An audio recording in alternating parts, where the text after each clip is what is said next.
daily soccer podcast with the Global Sports Podcast Network.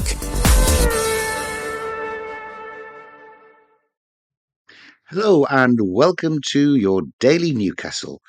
Proud to be part of the Global Sports Podcast Network. My name is Ian Mackay. I'm hosting tonight, and I'm hosting a chap I recognise, and we used to talk quite regularly up until a few months ago, but he's been a bit of a busy boy, new dad, Mr. Kevin Esther. How are you, Kevin? Oh, I'm brilliant. 2 kids is a lot harder than 1. I think I was doing this podcast when I had my first kid because I mentioned them all the time, right? And now I've had a second. I don't know how people do 2, but I mean, I think it's good news. Listeners can let us know, but I think I'm now slowly getting back to normal where I can be on maybe 2 or 3 times a week. So I'm buzzing to be back with you, Ian. Can't wait for this. Excellent stuff. And me too. I'm glad that we can provide a little bit of maturity, reflection, and discussion tonight, as opposed to the drug fest that you took part in with Nicola and Joanne on whatever day that was. I was not. I'm assuming you were either drunk or on drugs or both, because that was a hell of a podcast. Although very I was clean. entertaining, I I must think say. Joe may have maybe had something to drink, but I was clean. I don't know. I would need to speak to Joe, but I was clean. I did my best. I talked about Hopkinson, but I guess we can go into more detail in this episode.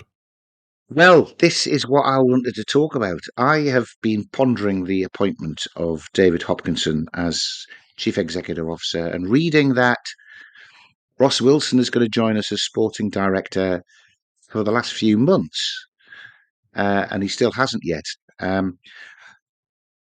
I'm just wondering if we have closed Chapter 1 on our journey with PIF, and Chapter 2 is going to start where we really accelerate in going forward. And I know me and all the other Newcastle fans are really hoping that the progression's been great already in the last 3.5 years, 4 years nearly.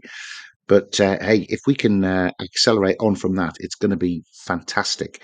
Now, first major appointment, start the new season with a new CEO. Darren Eales, after a year of battling through illness, is stepped aside, and David Hopkinson took over from September the 1st.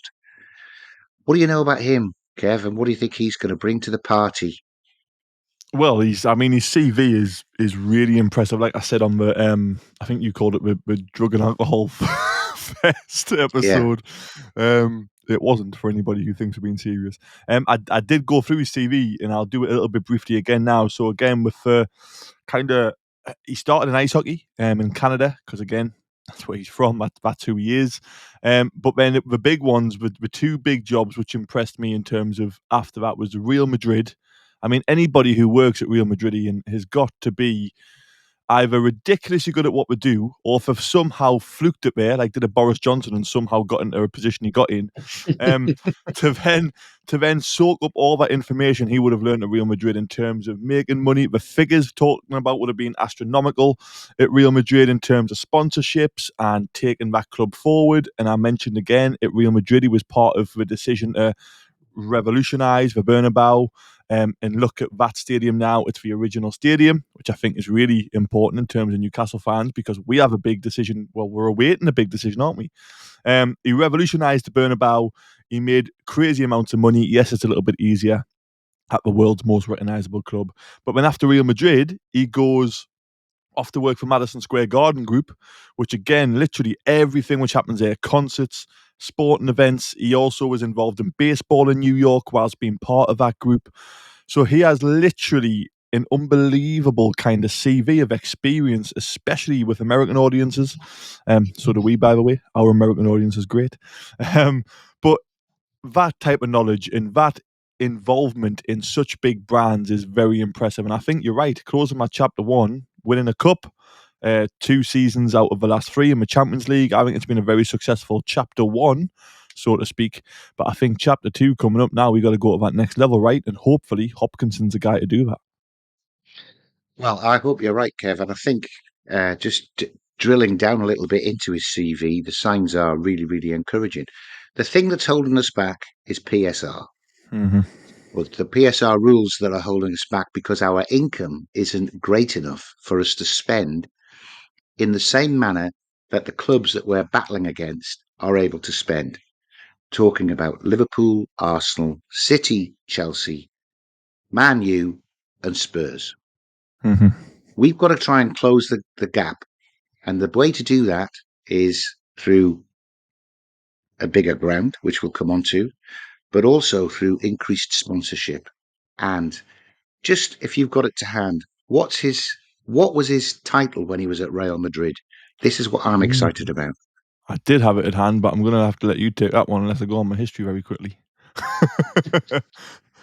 Oh God, it was something like commercial partnerships and sponsorship or Keep something. talking. I'll get it. Keep talking. You're right. The point is that he's got all of that experience that he learned at Real Madrid was in developing commercial relationships with new partners. That's what we need. He Um, was I the global head of partnerships at Real Madrid for 2.5 years. So there you go. Exactly what you've just said there. Great timing. Good stuff. So I read today that we are paid 25 million a year by Seller to have their name on our shirt. That was negotiated, by the way, if you remember, when we had battled against relegation and finished mid-table. The 5 teams who've got more above us, the next one up is Arsenal at 40 million, and then Man U, Man City, Liverpool, and Tottenham are all paid between 50 and 60 million. So I think that needs some renegotiating. I think that Definitely. an expert ought to be able to renegotiate with Seller to get a big chunk of additional sponsorship for what is now Champions League club in the last 2 seasons and cup winners. That's the first job. Yeah. But that would also be a good opportunity to maybe get Seller to sponsor the training kit. We haven't got anybody sponsoring the training kit. Mm. We haven't got anybody sponsoring the training ground. And let's be honest, they keep adding little bits to the current one. There could be a sponsor number 1 wing. There could be sponsor number 2 training pitches. Somebody with that background, I think, would be able to sell that.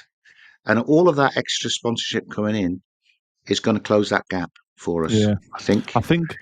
I think to be honest, I'm looking now, just doing a little bit of research there. You're talking about like a training sponsor kit, which you bang on. I'm like even training ground sponsors. I've just looked at what kind of Hopkinson was kind of successful with at Real Madrid. So I'm going to go through the subdivisions first of kind of what he got partnerships with and generated money for Real Madrid. So he actually has kit and apparel partnership, which is pretty basic. Obviously, Adidas, Xenia was another one. Technology and infrastructure, he actually got partnerships with Cisco, which not the singer Cisco, a Spanish company Cisco, which provides the infrastructure for the Bernabeu. Sixth Street and Legends, which again is a global leisure and entertainment benchmark company, which he created. But then he's got sustainability partnerships, food and beverage partnerships, automotive partnerships. So BMWs, where players get free BMs. Imagine coming to Newcastle and you just get a free BMW or Audi or whatever. He's got financial and business partnerships he's created, health and nutrition partnerships. He even has a coffee partnership with Melita, who provide coffee machines for all of the club's facilities. He's got regional and consumer products in terms of where they go in terms of like Ling Long Tires, Palladium Rewards, where it's a loyalty program partner. So he's put all of this in place for Real Madrid. Granted, it's a little bit easier for Real Madrid, right? Most recognizable club in the world. But he has had a massive impact on Real Madrid's partnerships, which I guess, I mean, coming into Newcastle United, he's got to be desperate to get his teeth sunk into all these opportunities, like you've just said. Training kit, training ground. I mean, do we even have an official beverage partner? I know Guinness have kind of took on a couple of Premier League clubs, but the opportunities now, you'd like to think, and that's what we're talking about here, isn't it, really? Going to that next level, and that is the next level. Beverage partnerships, coffee partnerships, where we supply coffee. We don't have that at the minute. We just serve whatever. Now's Yeah, the time for him to get that's his what I'm teeth sunk excited in and about. say, right, let's get lots of money now, and it's really exciting.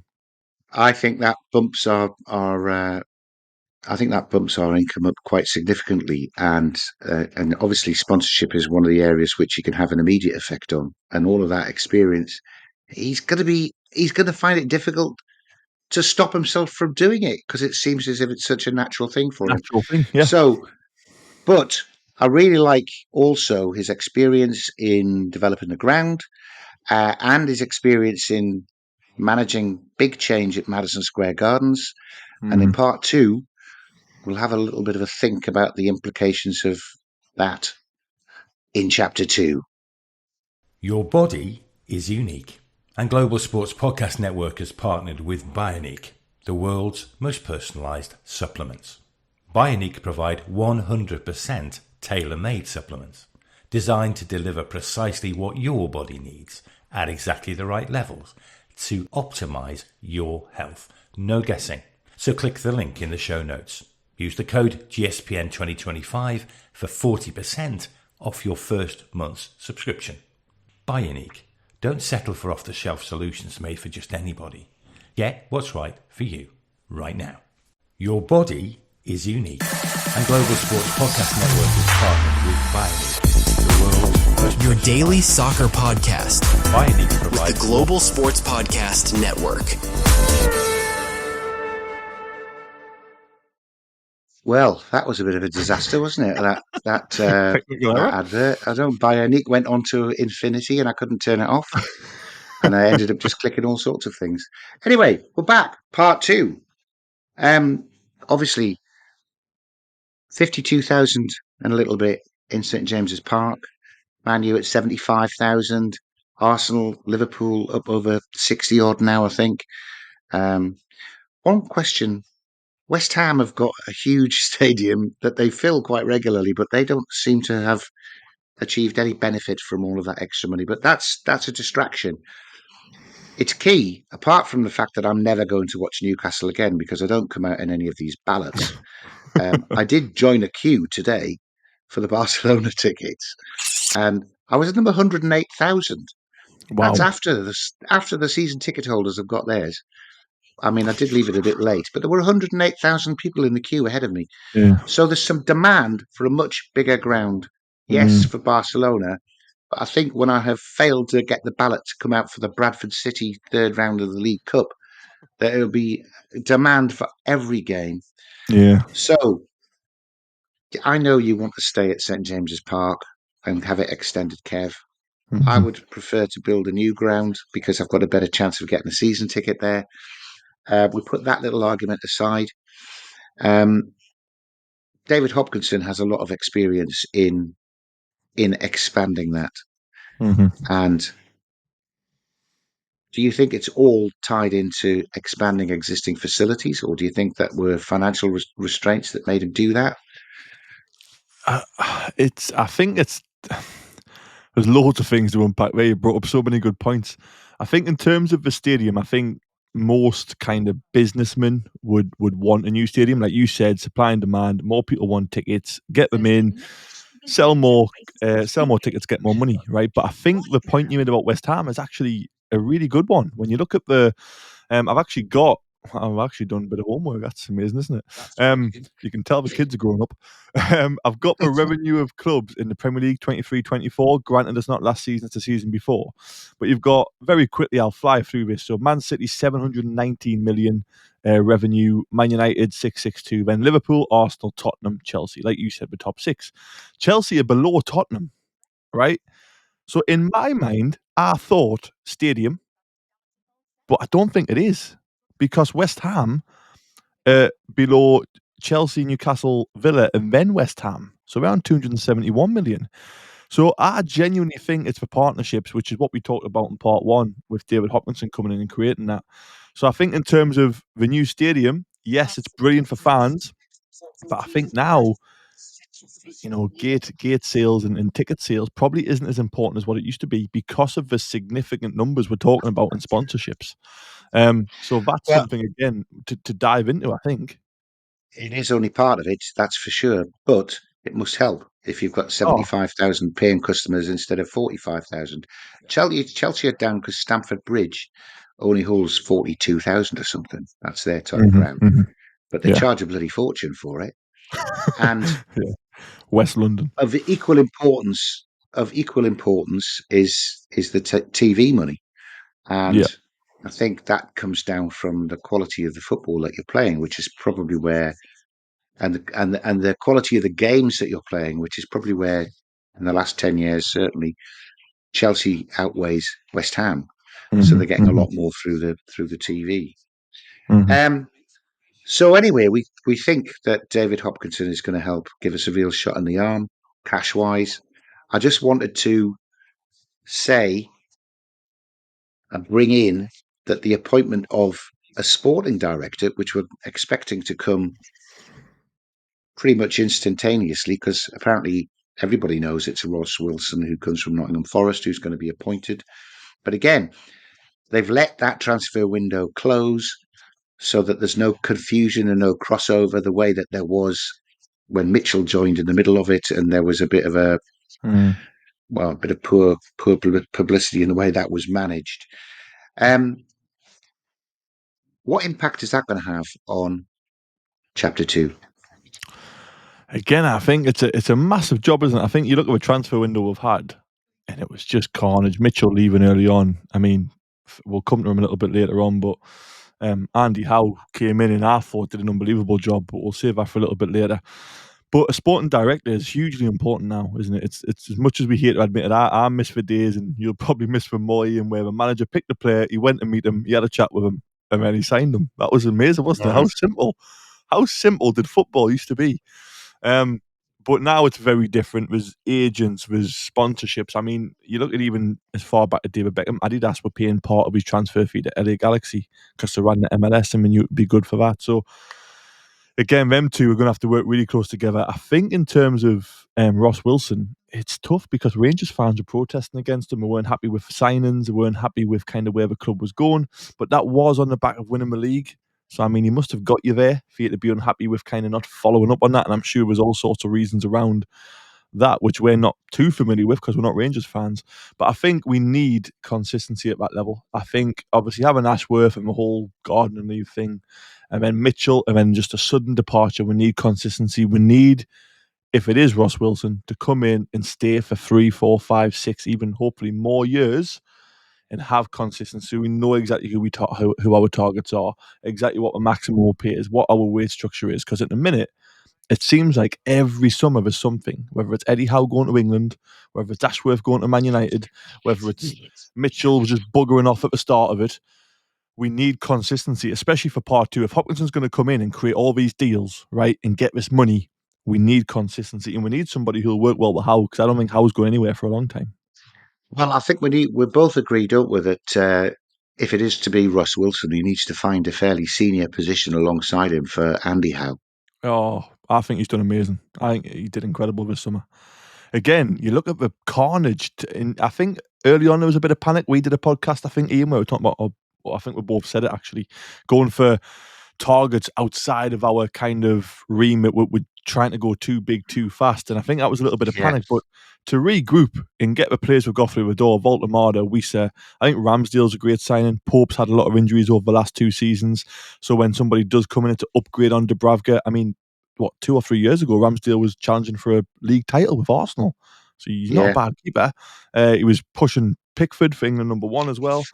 I think Malik Chow over long term will be amazing. He's going to have to wait his turn because Dan Burns seems to somehow just not age and get better. And Fabian Shaw is somehow still going. I think the signings are really exciting. I'm excited about Jacob Ramsey. I'm excited, and I haven't been this excited about a transfer window for so long. Granted, we were starved because of PSR, and we didn't make a lot of signings in Januaries and summers. But wow, I'm excited, and I actually think Andy Howe deserves a lot of credit, and I think he should be kept. I think he should work alongside Wilson if he comes in. I don't know if there's room for that. I'm not 100% sure how it works, but he can't just be cast aside now, surely. I think he's done a brilliant job this window. I think so. And all the scouting lads, actually, to be fair, because they have got still pretty much 100% record on whoever they've brought in throughout those 4 years has proved themselves. So I think Ross Wilson is coming in with some fantastic staff underneath him to marshal. I'm going to do this and read you the Zencastr advert, Kev. because I think that Eddie Howe and the first team have also learned one or two important lessons. We've passed through some pain to learn that they can survive on the other side of it. And I think that's also critical. But anyway, first,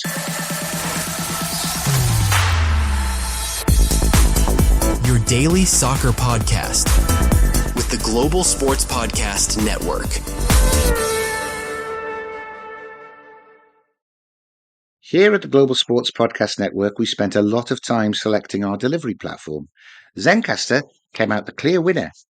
With 4K video recording from your phone and AI editing that automatically removes all those ums and ahs and way your buggermans, it's super easy to start a podcast that sounds great and is delivered efficiently. If you're ready to tell your story, check out the link in the show description to learn more about Zencastr. That was brilliant. You've And done we're that. back. You love the sting. You love that I do. GSPN sting. You love it. You just keep do. playing it. You can't help it. And I have hot news from today is that they're doing a new sting, because generally amongst the English podcasters, they don't really like the sting. They think it's too American, whereas I embrace that. I think if that's who our audience is or who we're looking to be targeting, then welcome. That shows how open we are for it. But then you look on YouTube and find that 95% of our viewers are in England, and we're wondering what on earth that is going on in the middle. It's all very So confusing. there's a balance to strike, and there will be a development on that very, very soon. But anyway, what I think was really important for Newcastle's development was we've actually done a trade. We've sold a player we didn't want to sell. We've got a huge sum in for him, British transfer record, and that has helped with PSR. And let's be honest, before all of these sponsorship deals come in, we've moved to a 75,000-seater stadium. It's going to be trading that releases some big chunks of cash for us to be able to compete with those guys further on from us.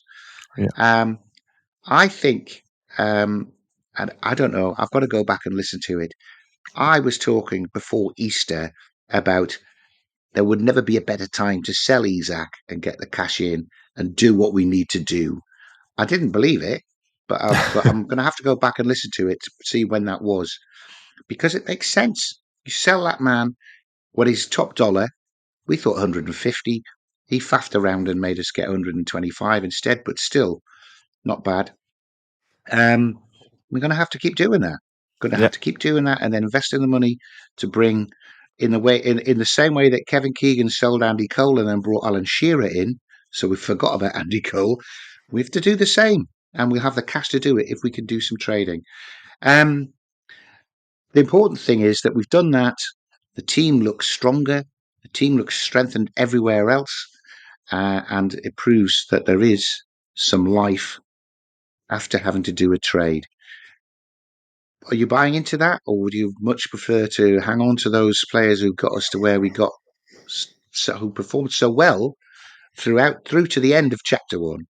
Yeah, I mean, I think you have to trade. Every club trades. Even teams like Man City trade with Barcelona and Real Madrid, and you have to. I really think you have to, especially for modern rules. It's not like with Chelsea and Man City days, is it, where the takeover came in, they had 49 players. Well, actually, Chelsea are trying to do that, but we're not signing anybody any half decent offer. So it's a case of you can't just buy, and then maybe worry about it later. So it is a very important part of modern football. I think the thing with Isak, I'm always way too positive. It gifted us the opportunity to do that trade by the way he acted, by the way he went on. And I think we are so lucky, and we forget how lucky we are to have Eddie Howe. Shock, Kev's complimenting Eddie Howe, even when it's not even about Eddie Howe. But the way he handled the situation, the way he was very calm, he even talked about reintegrating him. Having somebody like that calm at the helm has got to help anything. And Absolutely. I think trading, I mean, if it's going to be, I don't want it to be these players, by the way, but if it's going to be a Gordon, or if it's going to be, I mean, it was Isak, or if it's going to be Malik Chow in 2 or 3 years, God knows what he'll be worth when Howe gets his hands on him. If it is these players, we actually have somebody who is very calm and can almost adapt at the drop of a hat. Imagine if Isak hadn't gone. Eddie Howe is the man to reintegrate him. And if Isak has gone, We've got Fernando Berber-Crouch, and we've also got Johan Wieser. I'm so excited to see Wieser as well. So I think you have to trade in. I genuinely don't think anymore you can just stockpile players unless you're Chelsea. I don't know how on earth they do it, but I guess they do sell them at a decent price. You can't just stockpile players anymore. And I think you have to be ruthless. Ferguson was ruthless, wasn't he? The likes of Beckham, Stam, when he got what he needed out of them and he got the money, he replaced players with absolute quality players. And we have to learn to do that. We have to be a little bit less emotional. The only players I genuinely think I'd be devastated if we had to sell would be Bruno, because I just love him, a captaincy with passion. He's an adopted Geordie, isn't he? I'd be devastated with Joe Linton, and I'd be devastated with Tonali. I'd be upset with some of the others, but they're the only three I would kind of protect. I think everybody else, if you're going to give us a price, everybody has a price. We'll take it, we'll reinvest it, and we'll become stronger. I think it's the modern way. I agree entirely with that. And you know, the key, of course, is not to have a transfer policy like Manchester United, where you start paying way over the top Yeah, for totally unproven guys which we who could you have done. sell. We could have fell into that trap, couldn't we, with the Well, Ekitikes they and the did Sescos, they but we pay didn't. 70 odd million for Hoyland and sold him for 30. Yeah, Um, exactly. Anthony was 86 million and Yeah, sold him for 21 and a half. yeah. I mean, That can't last. That can't that's last. ridiculous. But again, that's That's where we're happened. really good. You mentioned the scouting lads before. I don't think, touch wood, we've had a big transfer go wrong yet. I think a lot of that has to do with the scouting. They're identifying the right players, of course you are. But again, how lucky are we to have a manager who can get the best out of these players? I mean, Isak, we don't actually know how good Isak is. Before he came to us, 6 goals in a season with Real Sociedad, an okay record across his previous clubs. Eddie Howe built a team for him and turned him into a superstar, and we've sold him for 125 million. You could go to Liverpool and get 15, 16, 17 goals, and we're laughing, aren't we? So we don't Yeah. really know how good. It's the same with Gordon. Gordon's been a bit poor recently, but he still turned Gordon into an England international. Same with Tino, same with Lewis Hall. Jacob Murphy's actually got like credit now. Joe Linton from Dan striker to Burn. midfielder. Dan Burns at England international. We have a It's manager and crazy. we have a coaching team who can get the best out of these players. So I genuinely think trading's part of it, but if you can get a player who isn't really that good, turn him into something which is really worth a lot of money and cash in, I don't think you're ever going to go wrong. We just have to keep Eddie Howe for the next 25 years, Ian. That'll make me very happy. Well, England might come calling before then. Nah, you'll say no. Maybe Do dual job. 22 years. I don't think we can finish talking about the future without mentioning, and I've been doing a crash course in it today because I don't really understand what happened. When the associated party transaction rules were introduced specifically to stop PIF funding Newcastle, it had a knock-on effect that it knackered a big sponsorship deal that Manchester City were trying to organise. And they've been battling away in the courts, and they've been allowed by the Premier League to organise this huge sponsorship deal with Etihad Airways or whoever it is, which is apparently worth $1 billion over 10 years. So that's another 100 million coming in. A sponsorship deal like that helps us close that gap, but it also expands the gap from Manchester City away from everybody else, which is Yeah. the problem. Yeah. Now, part of what Manchester City have done by the Premier League saying you can have that is that they've had to then agree that the rules are fair and lawful, whereas they'd already won a case proving that they were illegal. So they've kind of reinforced the rules as they stand for associated party transactions, which basically means that they've all got to be scrutinised and proved to be fair market value. But is there an opportunity for Newcastle there, given our owners are so much more well off than Manchester City's owners? And Manchester City have set a precedent there that $1 billion over 10 years is a fair market value for them. I mean, could we not argue that we could have 500 million over 10 years? Yeah. 600 million? Yeah. Maybe we could have 600 million with a break clause after 2 years. And if we've managed to win another cup and qualify for the Champions League 2 more times, it could go up from that. I think there's a massive opportunity there, which, even though the rules were introduced to stop us from doing it, Manchester City have shown if you take the Premier League on, and they've set the bar, that there's a scope there for an extra strand of sponsorship coming from PIF itself. I think you bang on. I think again, Newcastle being run by very, very clever people, cleverer than us, will say, well, actually, we are this percentage, less than Man City. Therefore, this is what it's worth to us. You can't really say no to it because you've agreed that that's worth it for Manchester City. Thank you very much. We'll take the money. I actually think it's a positive thing. I've seen some groups say it's a negative thing, but I actually think now you've got one club who's doing it. How do we stop a second club doing it? Maybe even a third. But like you said, doesn't matter if it's 3, 4, 5 clubs doing it because our dads are richer than their dads, right? So we're going to have the most money eventually. So if we've got the richest owners, can we say no to Newcastle? I mean, I know there'll be lots of Newcastle fans say, of course they will, everybody's against us, but I don't see how. We just take them to court. Surely if we do say no, we prove why it's a fair price, and then we agree that the rules are fit for purpose, and we take the money as well. So I think it's a very positive thing, actually. I think that might be the cherry on the cake. I think, Especially with a new stadium. I think that could be called anything. I think if that is the prospect of how we start chapter 2, with a Champions League campaign coming and a much more balanced and strengthened squad to tackle that than we had when we tried 2 years ago. Despite the fact I can't get in to watch a bloody game, it's a very exciting time. Yeah, Come on, lads. I'm very excited. I'm lucky I've got a season ticket, so I'm very excited. I mean, the Barcelona game, the PSG game was special. I know we won 4-1, that made it more special, but imagine if we get like another 3-2, I don't know, a Wissa hat-trick or a Voldemort hat-trick, like a Tino style. Just imagine the scenes. It's going to be magic. And it's on a Thursday night. I think all eyes are on us. You talk about TV money.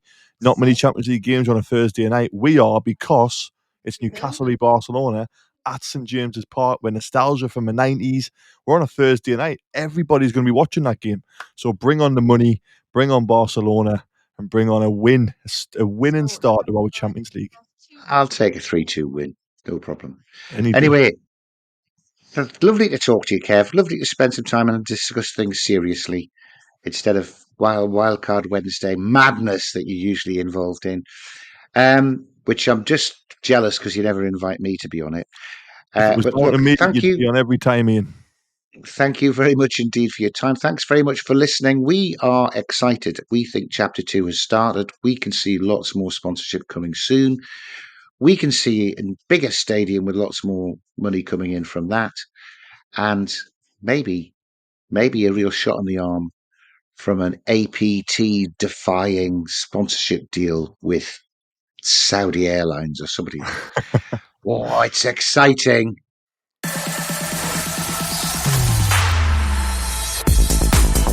Your daily soccer podcast with the Global Sports Podcast Network.